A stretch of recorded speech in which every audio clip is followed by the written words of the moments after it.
Both sides resting their cases yesterday in the Sean Diddy Combs sex trafficking trial. Closing arguments now set to begin tomorrow. CB Cotton live outside the courthouse in New York City for us. Any news coming from inside the court today? Hey, John, well, jurors are off today, but this afternoon, Diddy's defense team, prosecutors, and the judge will meet to finalize jury instructions before deliberations begin, likely on Monday, because get this, closing arguments are expected to take all of tomorrow and Friday. And prosecutors have also now told the court they'd like to simplify how one charge is explained to the jury. For more than 6 weeks now, prosecutors have argued Sean Diddy Combs used his fame and intimidation to create a sex crime ring. Diddy faces 5 total counts, the most serious charge, racketeering conspiracy. The prosecution called 34 witnesses, including 2 ex-girlfriends, former employees, and law enforcement officials. They testified about the drug-fueled marathon sex events called freak-offs. Jurors were shown images of baby oil, lubricant, drugs, weapons, bruises, explicit text, and even some videos from the freak-offs. Defense attorneys presented their case in about 30 minutes yesterday. Diddy did not testify, and his lawyers did not call any witnesses, but instead pointed to some additional explicit text and other court documents maintaining all the sex was consensual. They even played parts of Diddy's old voice messages to ex-girlfriends for the jury. We should really just focus on, at the end of the day, what will make you get better? What do you want me to do to make you feel better? What do you want me to give you? How can we get to a solution so we can move on? So today, the judge may also rule on a defense motion for an acquittal on all counts. Yesterday, a defense attorney went line by line to explain why they believe the prosecution has not met its burden of proof. Diddy has maintained his innocence and pleaded not guilty to all the charges. John. CB Cotton for us with the update. CB, thank you. We look forward to the closing arguments tomorrow.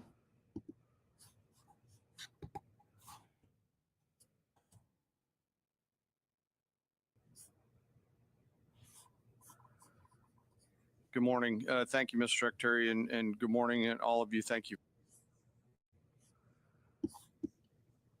So let's get into it, family. Tonight, welcome to our another edition of Random Topic Thursdays, the hottest live stream in the cosmos of Facebook, social media, ScrewTube, and on Rumble. Whoever you are, wherever you are, I hope you are blessed, and I pray that you are doing safe. Greetings, family. We are live, and I'm coming at you with 5 today. Come on in here and hit that like, share, and subscribe button, ladies and gentlemen. Hit that like, share, and subscribe button. Let's go ahead. Let them know we're alive, ladies and gentlemen. Please let them know we are live. All right. So you have to forgive me. I'm doing multiple things right now. Let me put a little music on. Of course, we're talking about what's going on with this trial. Diddy's attorneys as arrested, as well as the prosecution. So right now, they are doing closing arguments. They have done closing arguments before the grand jury, before the jury. Today, Christy Slavick, who is the assistant prosecutor for the United States, did a 5-hour dissertation on why Diddy should be convicted and so forth. So that happened today. And hold up a second. This isn't going to be a long live stream, but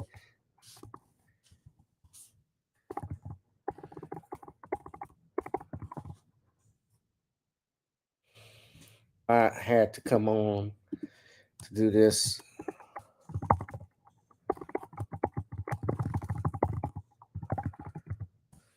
Come on in, family. Come on in.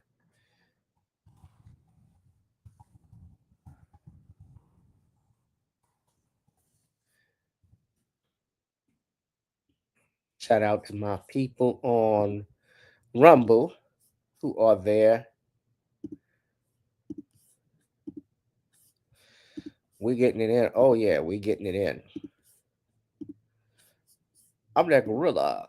Oh, yeah. So, as we are talking about this, so to simplify, so this is what happened yesterday. We woke up to some news that the charges, at least some of the charges that they were alleging, the prosecutors sent a letter to the judge dismissing some of the charges. In particular, they Now, to make a case for racketeering and Rico, the prosecutors have to be able to show what they do is jury charges to see if elements have been met under the Rico.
All right, I'm back. I don't know what happened, guys. We crashed out a little bit.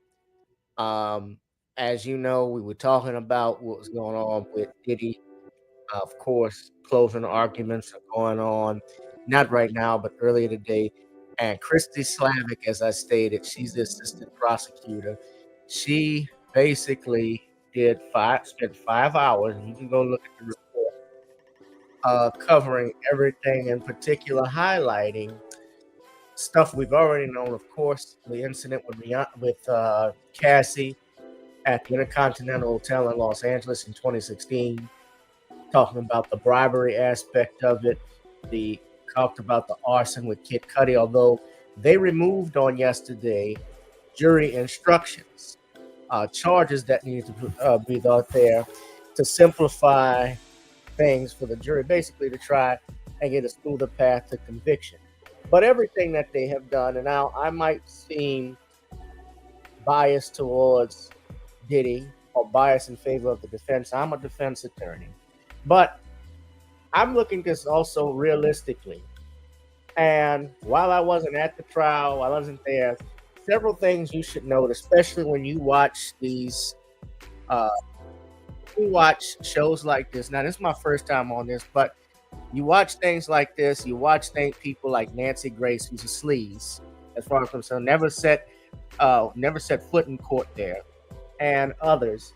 Everything is pro-prosecution. They are aimed at covering, if you notice very carefully, they will report only on what was given on direct examination if you watch the news networks, not cross. And what people fail to realize, especially those that don't have expertise in the legal system, both sides, the prosecutors get to put on what's called their case in chief, and the defense has a chance to rebut, to respond to that. They get to do cross. And after cross, prosecutors also get a chance to rebut or do what's called redirect, to try and clean things up. Cross-examination is very key, in particular, because it can destroy a person's credibility. That has happened. I've done plenty of crosses, and as a result of it, I've won cases. And that's very important.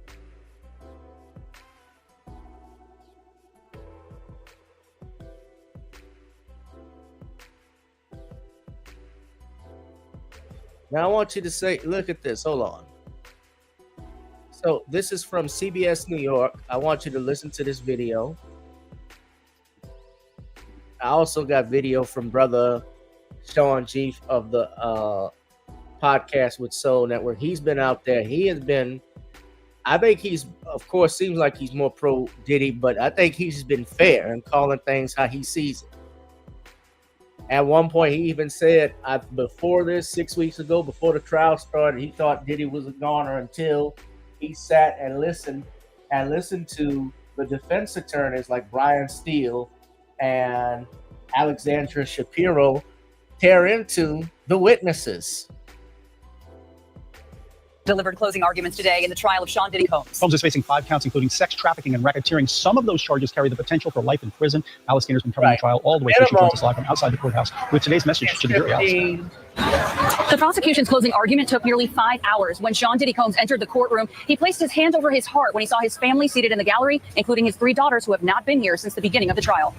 2 rows of support in the courtroom for Sean Diddy Combs, his children and mother among those listening as the prosecution gave its closing argument. Mostly referring to him as the defendant, prosecutors argued Combs was the head of a criminal enterprise. The defendant was a very powerful man, but became more powerful and dangerous because of the support of his inner circle and businesses, telling the jury Combs' employees were loyal lieutenants, like his security, chief of staff, and assistants, who they say protected Combs' reputation and brand, fulfilling all his desires, including sexual ones, that they agreed to commit crimes together. Those alleged crimes include drugs, kidnapping, arson, bribery, and sex trafficking. Prosecutors say it amounted to a racketeering conspiracy, one of the 5 counts Combs is charged with. Combs is also facing 2 counts of sex trafficking by force, fraud, or coercion, and 2 counts of transportation to engage in prostitution. The government says Combs used threats, drugs, lies, manipulation, and violence to make former girlfriends Cassie Ventura and Jane, a woman who testified under a pseudonym, participate in so-called freak-offs or hotel nights, described as drug-fueled sexual encounters with male escorts in various states and countries. The defense has maintained the women were willing participants. During trial, they showed messages the women sent Combs, at times seemingly excited about freak-offs. Prosecutors told the jury this was not an attempt to criminalize unconventional sexual preferences, and that the jury doesn't need to find all freak-offs were a product of force, fraud, or coercion, just that the elements are met on one occasion. Sean Combs has pleaded not guilty to all 5 counts he is charged with. The defense will give its closing argument tomorrow morning. Dick, Jessica? So do we know when those jury deliberations will begin? Well, it depends on the timing of how everything goes tomorrow, but potentially end of day tomorrow, they could begin their deliberations. Defense estimates that their closing will be about 3 hours or less. After that, the government will give a rebuttal. They estimate that will take an hour. Then the judge will charge the jury or instruct them. No idea yet how long that will take, but once that's complete, they will have the case and begin their deliberations. All right, Alice Gainer at the courthouse. Thanks very much, Alice. And Alice will be back in court tomorrow. For a look at her previous reporting on the case, head over to CBS.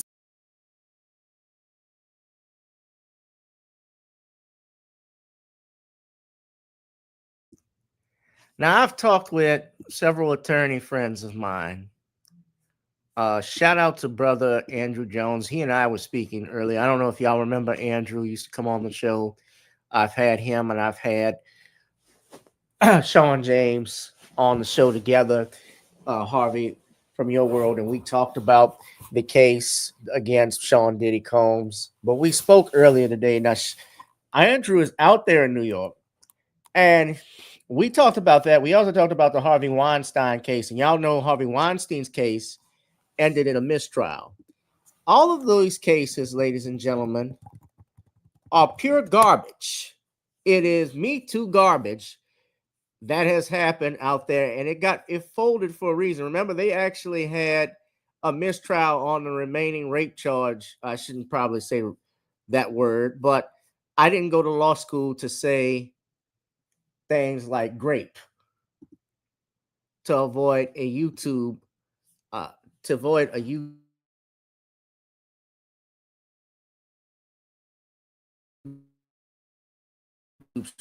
in fees to go to law school to be PC. This is what we were taught. This is stuff you could say on network television.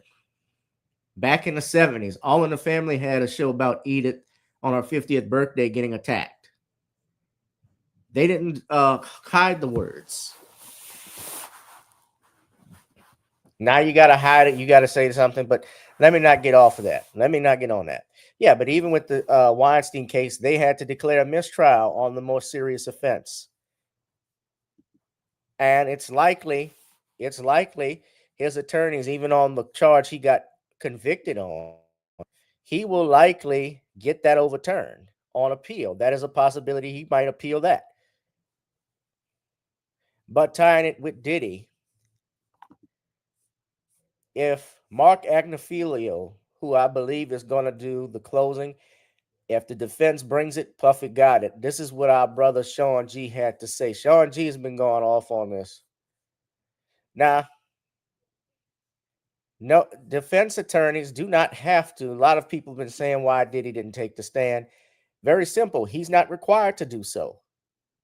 Fifth Amendment of the Constitution guarantees a man a right against self-incrimination. You do not have to testify. That doesn't mean you're guilty, but you can testify and not have done the crime that you're convicted of. However, if you say something, they can go back, like Art opens you up to, like I stated earlier, to cross-examination.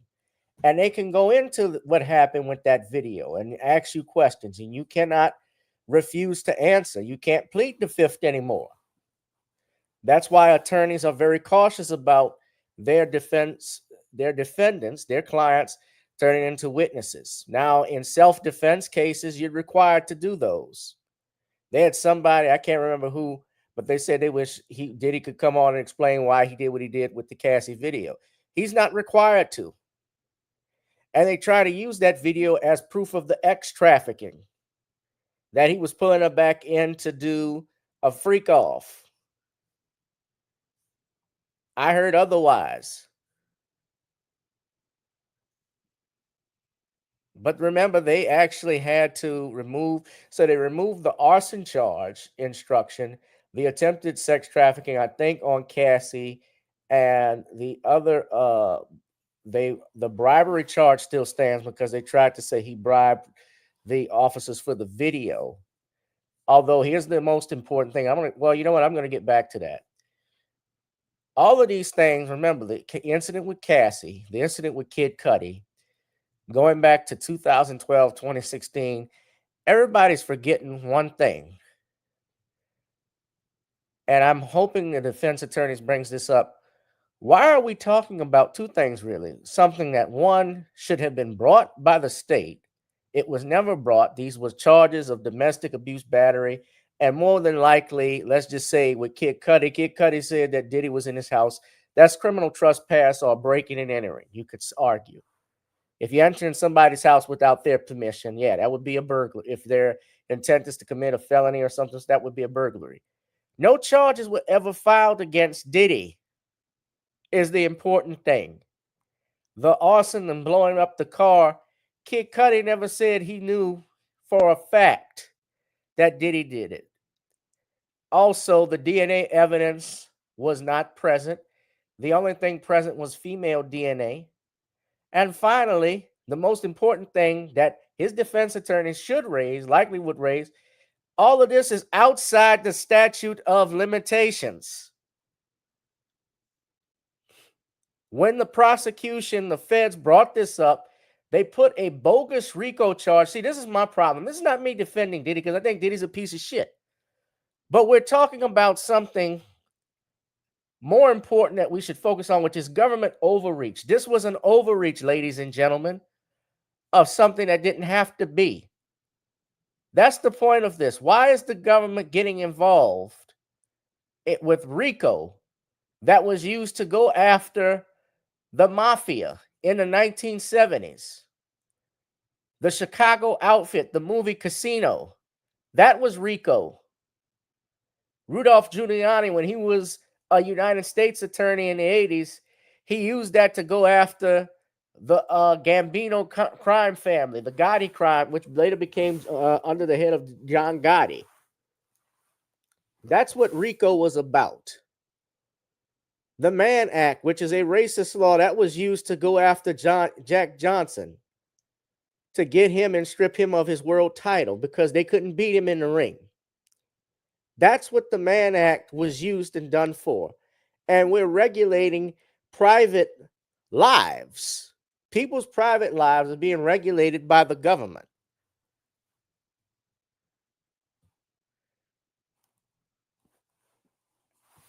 And they're talking about Puff getting life in prison. I don't think he's going. I honestly believe even if he is convicted, this trial, this verdict will not stand up on appeal. I'm confident of that. Unless the judges are bought off or are uninterested, if they take a hard look at this, it's very likely the things that were allowed by some Peranian, who's only been a judge, I think, for a couple of years, not long. I think he made some critical errors in especially allowing perjured testimony into the jury, into the courtroom to be heard by the jury and not striking it. That lady who testified that Puff dangled her over the balcony and he's in Los Angeles, Borderland, I believe is her name. That's garbage. He should not have allowed that. That's a reversible error. I don't think Cassie wants to testify again if this gets overturned, because Cassie got embarrassed. Cassie got caught. Basically, she was in relationships with everybody. Michael B. Jordan, she had a relationship, I believe, with Mia, the girl who's suing Puff. She testified and she has credibility. See, all of this is coming out because she has a lawsuit against Puff Daddy. They got caught and admitted under cross-examination. They were sharing notes with each other.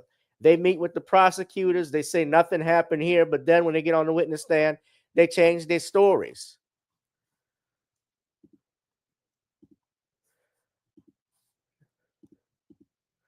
But I want to play a little bit from this brother, Sean G.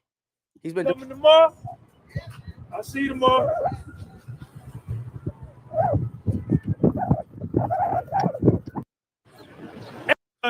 Christy Slavick's closing argument that Puffy's guilty. There's no way out. It's all over.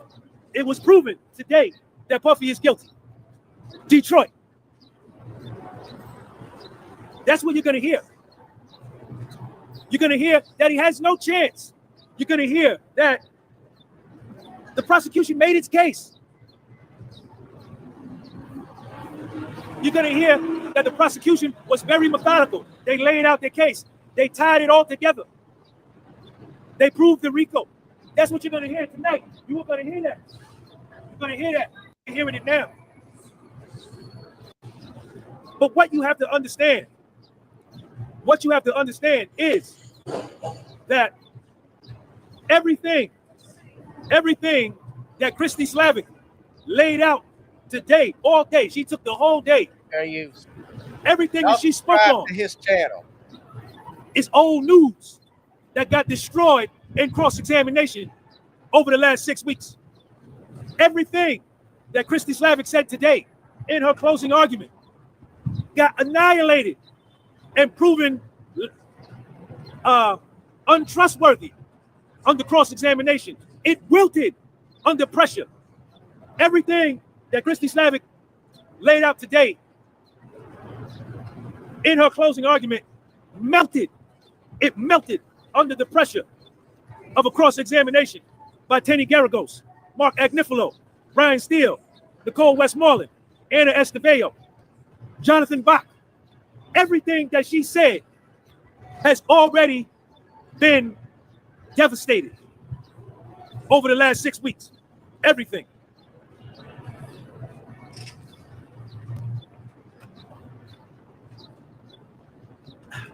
it was rough for me. It was rough for me to stand in there and hear Assistant U.S. Attorney Slavick share what she shared, and to hear it and to know, because I have been an in-courtroom observer for 6 straight weeks. I've been here every day. To hear her characterize and give her subjective feeling about what she thought Cassie meant or this one meant or what they said, it was hard to listen to.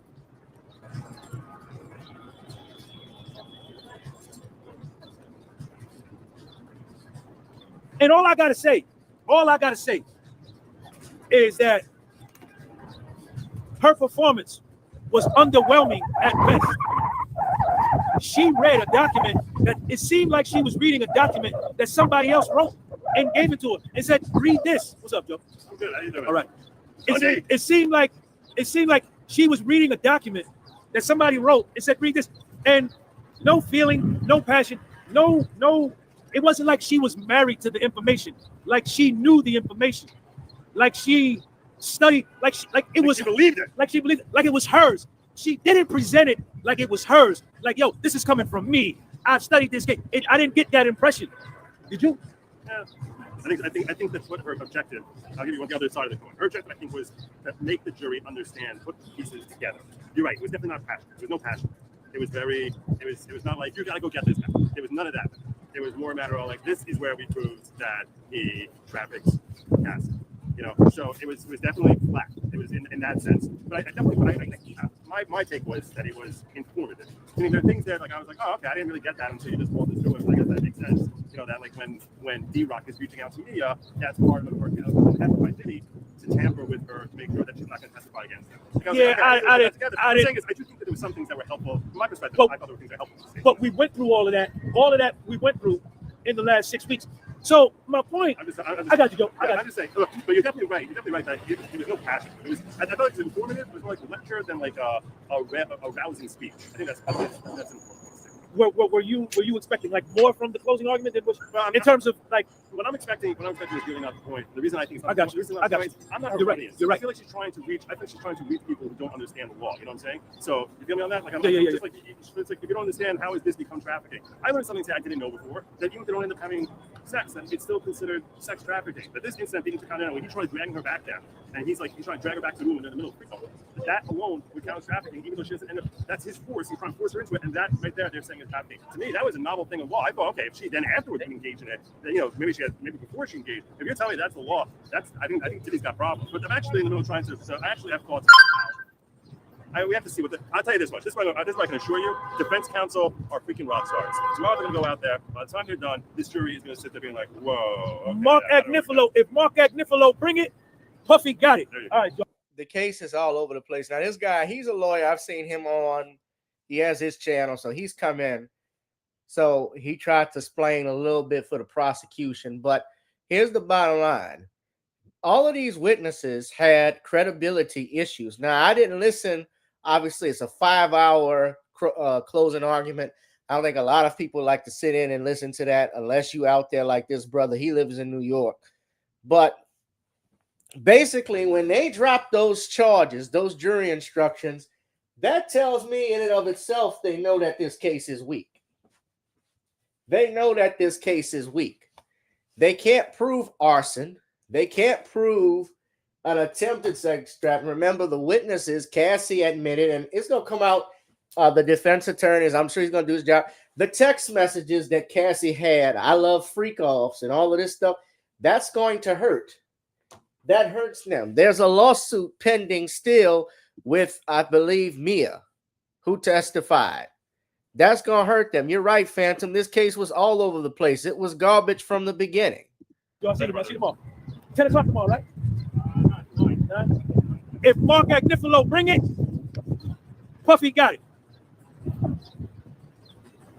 And as has been every day of this trial, whenever the prosecution has gone first, the defense has always come behind them and destroyed everything. And I'm anticipating tomorrow. Mark Agnifilo speaks. Thank you for that super chat.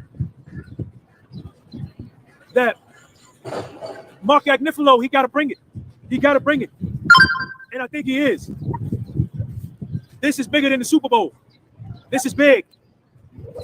And Mark Agnifilo has never not showed up. Every time he's cross-examined the witness, he has never not shown up. He has always shown up and destroyed whatever foundation the prosecution thought they may have laid or was laying.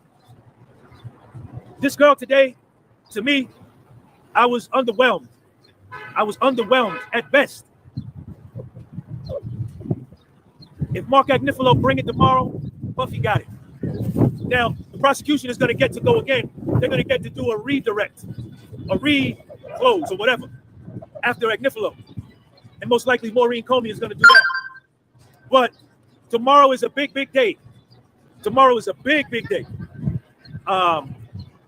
It's a big, big day. I can't even begin to tell you how big tomorrow is. But I believe that Mark Agnifilo is going to come with it. I believe he is. I will be here, and I'm looking forward to seeing what it is. Let me get out of this rain. It's starting to rain. I'm looking forward to seeing his presentation tomorrow. Uh-oh. He was busy. He was busy taking notes and writing stuff down. Him and Puff were busy going back and forth with each other. So tomorrow is a big, big day. And you know, I gotta tell you, you know, listening to all that testimony today without the cross-examination, it was you know, it's got me kind of down. It wasn't a good day for Puff today. Today was not a good day for Puffy because that girl got up there and she let me just stop the brother right here. I'm not gonna play all of it, but if you're gonna say it's not a good day, the prosecutors presented their closing argument today. Of course, it's gonna be slanted. Expect that if they're putting forward a closing argument, everything is going to be slanted against the defense. The good thing is that the defense gets their chance to make their closing argument, and they're likely, and you saw the video, going to be much shorter than the prosecutors because you have to factor this point in too. The jurors for the past 6 weeks, a whole month, have been listening to the state over and over again and have been exhausted. They have been exhausted by the prosecution on this bullshit ass case.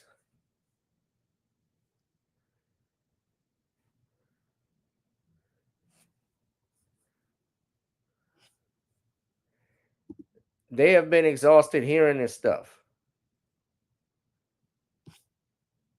So you don't think they're ready to go home?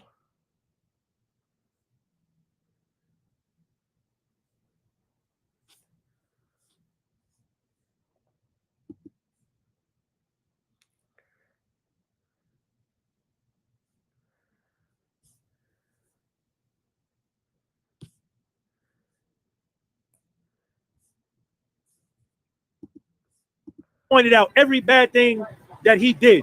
She said that he looked ridiculous. She started calling him names and taking shots at him, saying he looked ridiculous. Look at how he looks, running down the hallway in a towel. You know, and he didn't get a chance to defend himself. He didn't get a chance. One reason I feel down is because, you know, a lot of that, what they showed today, it was very, it was anti-Puff, man. And it wasn't a good day because he didn't get a chance. His legal team didn't get a chance to offer a rebuttal. But tomorrow, if Mark Agnifilo bring it, Puffy got it. You know, this is where superstars are made. You know,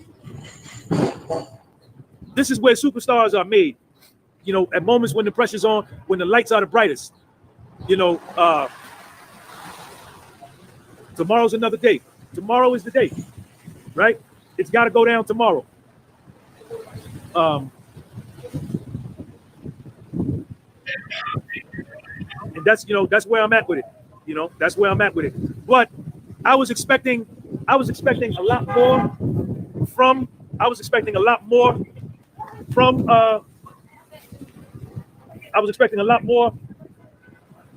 the closing argument. I didn't get it. I didn't see it. I wasn't impressed. And I think what maybe bothered me a little bit is there was a lot of new people there. Like, they had 3 overflows. I think they had 2 or 3 overflows. The last 6 weeks, it's really only been 1 overflow. So I felt like the new people that were there were hearing what they were hearing. If they believed it, they walked away with the feeling that Puffy is guilty on everything. But I allowed my mind to get caught up into that when really it's not even about me. It's not even about what I think. It's not even about what any YouTuber thinks. Mainstream media, YouTuber, vlogger, TikToker, Instagrammer, Facebooker. It's not about what none of us think. It comes down to what those 12 people on the jury are going to think. That's what it comes down to. And, they didn't hear anything new today. They didn't hear anything new that was, mind-changing. Everything that we heard was what we already heard, that already got destroyed under cross-examination. So that's what we got.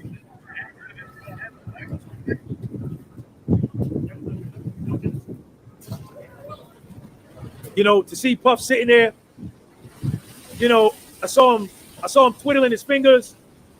Yesterday, I saw him playing with his feet. I can't even imagine how that dude must feel right now, sitting in that cell without a friend in the world, knowing that his life is in the hands of 12 people that have been lied to, that his life, his freedom is in the hands of 12 people that can decide whether he sees his children again, touches his children again.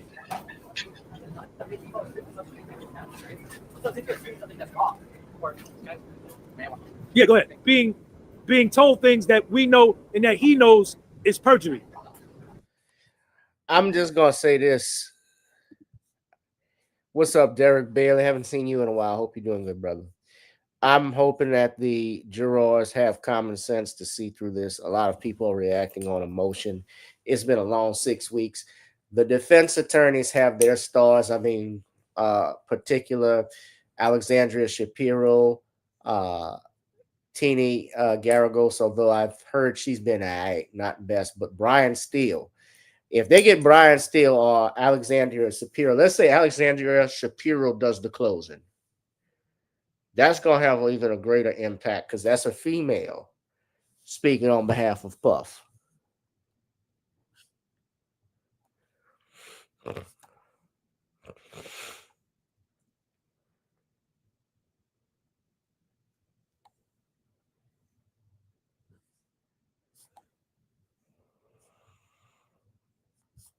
What do y'all think? This case, they say it's all over the place. Yeah. I think they got common sense. They'll see through it. Now, look, before I get out of here, I've had enough playing with that. We'll go cover and see what happened. Of course, one of the videos and things I want to comment on, y'all recall last week, I stated how R. Kelly was trying to get out on house arrest, claiming he was the victim of a conspiracy. Y'all know they denied that, of course, which was no surprise that they had denied that request with R. Kelly because that was released on Friday. It doesn't surprise me. Judge Martha Pacole ruled that he had brought this recent request to the wrong court and said she didn't have the jurisdiction to make a decision over that. Essentially saying it was outside the district. He should have brought it in North Carolina, and he hasn't demonstrated a legal basis for the jurisdiction. They need to file it probably in North Carolina, although his attorneys, Bo Brittany, said They were not surprised by this ruling, as we know that technical jurisdiction would be a challenge under the circumstances. However, we had no choice but to act immediately, given the explicit evidence of a threat to Robert Kelly's life.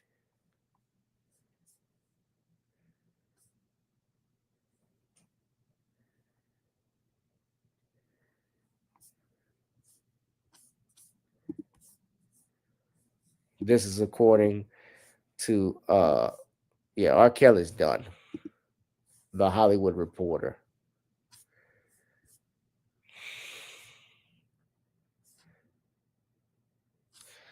We're going to wrap this thing up, ladies and gentlemen. Before I do that, of course, this is Black Music Month still. I want to talk about who I honored. If you go on X, I put the video up here, or I put a post up. I had actually a longer blog I was doing on description on these gentlemen, but it got lost and I just got tired. I didn't want to post anything else, but this is Chicago Soul Black Music Month. And here I have pictures of the impressions. So these are the Jerry Butler, and this is the impressions. Of course, you notice the young man holding the guitar. This was probably in 1959, 1960, 61 or something. That's Jerry Butler to the top left. But the young man holding the guitar is none other than the legendary Curtis Mayfield. And Curtis Mayfield and Jerry Butler, who just passed in February of this month. That's Jerry Butler to the right. That's Curtis to the left. Curtis played guitar. But Curtis Mayfield is one of the most, to me, he's one of the most underrated artists of all time, because he doesn't get talked about a lot in the same vein of, to some respect, like a Stevie Wonder or Marvin Gaye. Billboard had released the greatest R&B singers of all time, and I don't believe Mayfield was even in the top 10. Luther Vandross wasn't even in the top 10 R&B artists. And I don't really care for Billboard magazine like talking about it. I don't understand why we let people outside our group tell us, especially outside our community, try and dictate who our heroes should be and who we should follow and who's number one. They had Stevie Wonder at number one. Now, I can't argue against Stevie Wonder. They had Michael Jackson as third. I consider Michael more pop. Of course, he started out with R&B with his brothers. But when I think of R&B, I think Ray Charles is top 10 or top, because he had soul. Marvin Gaye, I would say, they got R. Kelly, but Curtis Mayfield, definitely, I think he's top 10. He's certainly one of the greatest R&B songwriters, but no Luther Vandross in the top 10. They had Aretha Franklin second. They had Prince at number 7.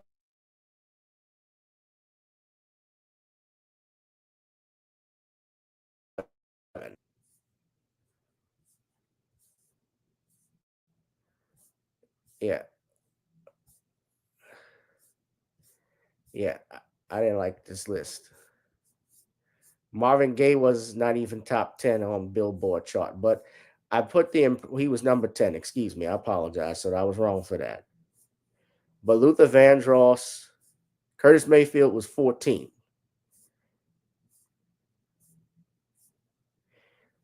They had Janet Jackson 17, Al Green 18, Otis Redding 20. Luther Vandross was 22nd, and Luther should have been much higher. We talking R&B. Luther is in the top 5. James Brown is top 5. Aretha Franklin.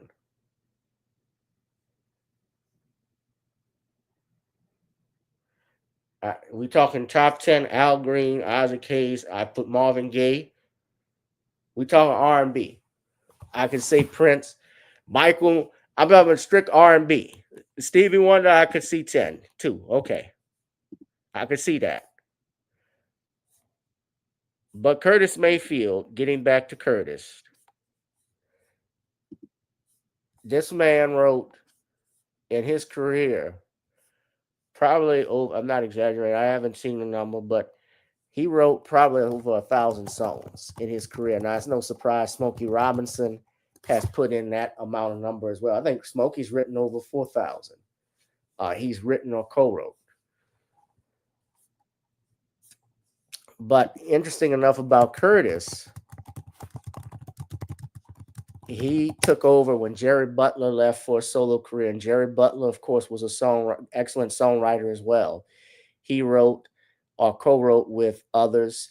He wrote one of the best love songs and one of the best songs of all time. One of the best love songs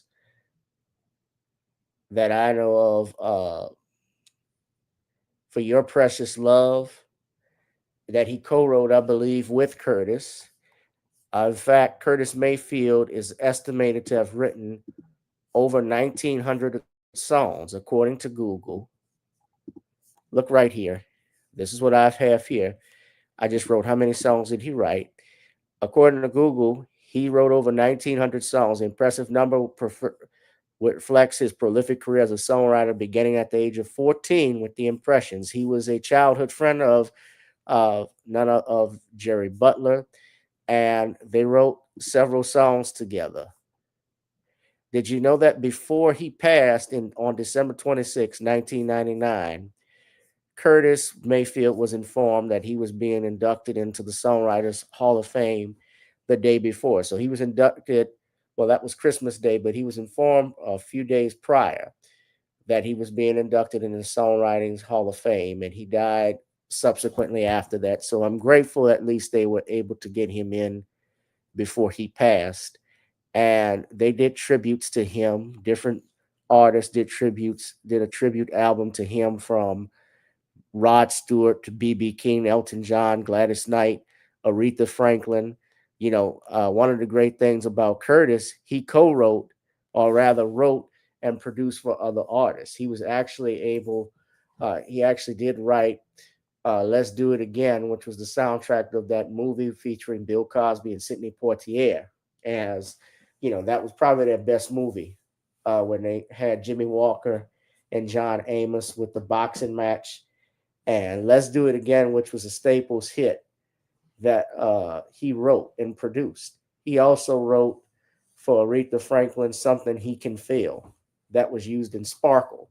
Aretha didn't star in the movie, but she sang that song on the soundtrack. Giving him something he can feel, to let you know this love is real. Oh, yeah. Yeah, Phil Collins was a supporter of Curtis Mayfield. A lot of the British artists love the R&B soul acts, man. Just go and take a look at it. You're absolutely right. Billboard sucks. Yeah. No Bobby Womack.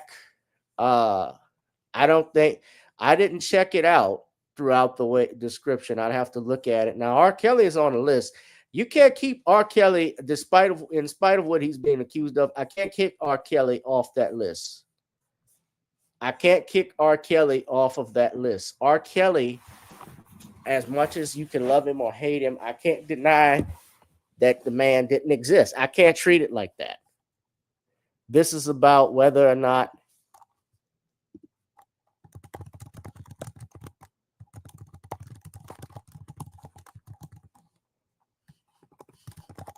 this is about who is a great artist. It's not about their life. It's not about morals. That if we were doing it on morals, we would have to do a whole list, especially of Academy Award winners who have had, let's face it, people like Charlie Chaplin. Charlie Chaplin was sleeping with minors. You had the head of MGM, Louis B. Mayer, was accused of doing stuff to Judy Garland when she was a child. The movie The Godfather showed how a lot of these producers, what these producers thought and did with young women. Bobby Womack was number 69.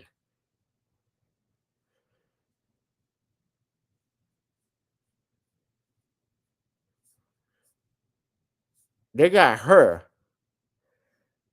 Fuck no. Her just started. I don't even put. This is where I leave these people. Her just started. How do they get this? Her. And they got her behind it in front of Jack. They got Jackie Wilson at 72. He's behind her. He's behind Keisha. Oh, hell no. Jackie Wilson was Michael Jackson's inspiration. Him and James Brown were the biggest inspirations on Michael Jackson. He's ranked 72.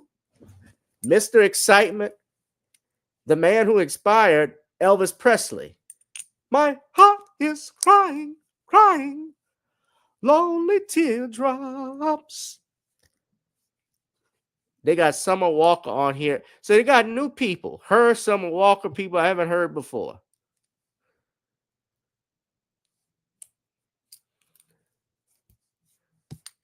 New Etta J. Oh man, yeah. This is bad already. Keisha Cole. I could tell a white person did this list.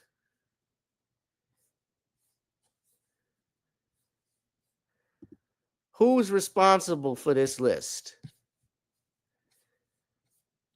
Who said this? Who came up with this?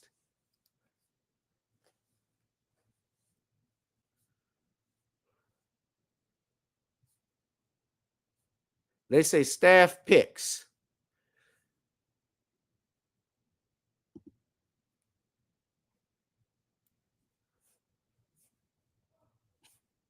These got to be white. They got to be white artists. They got to be white staff members that made this list.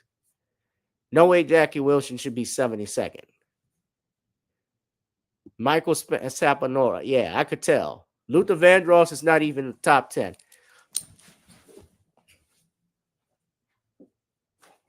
And Luther was solely R&B. He was a pop art. He was pop. He had pop music, don't get me wrong, but he was started out. His career was because of black people. His career was because of R&B. Never Too Much, Don't You Know That? Give Me the Reason. Those are R&B songs. He crossed over, in particular in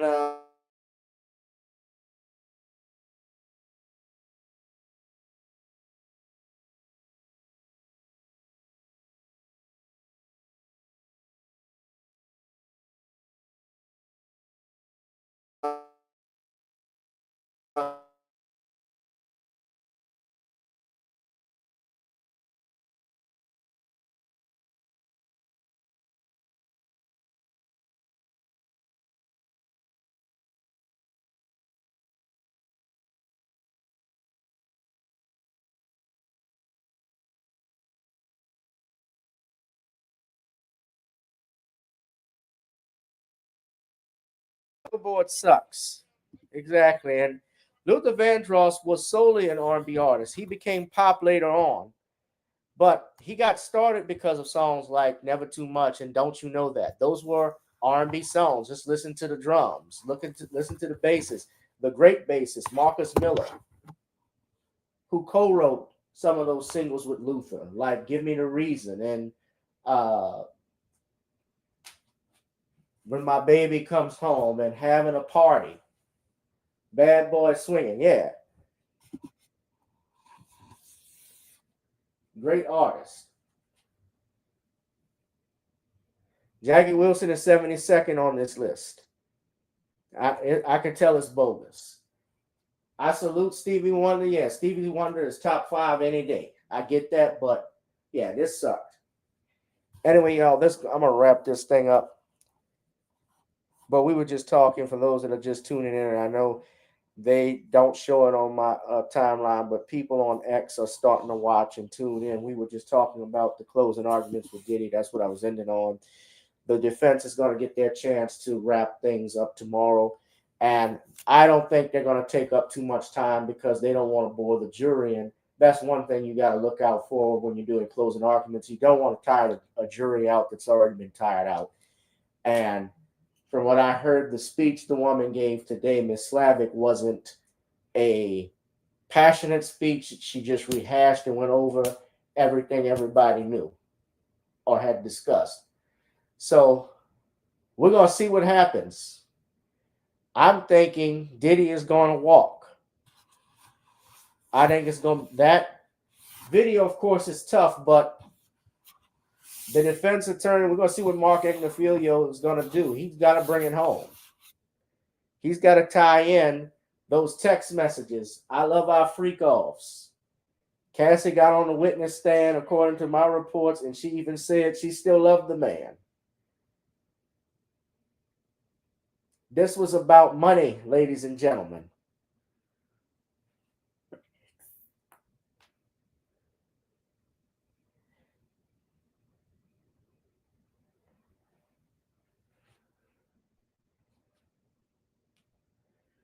All right, y'all. Be safe and be blessed. We rolling up out of here. I'll holla. Peace. Whoever you are, wherever you are, hope you are blessed and doing safe. Ladies and gentlemen, greetings, family.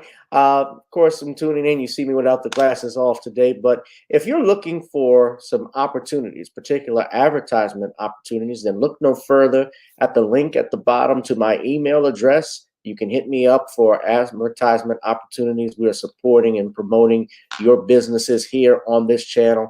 You can also, if you would like to donate and subscribe to our Patreon, a link is at the bottom as well. So you have multiple ways in which you can advertise with the platform by emailing me when we go on do our live stream. You also have access to premium content, those that want to see premium content that you will not find here on YouTube or Facebook or Twitter, as I am suspended probably by now.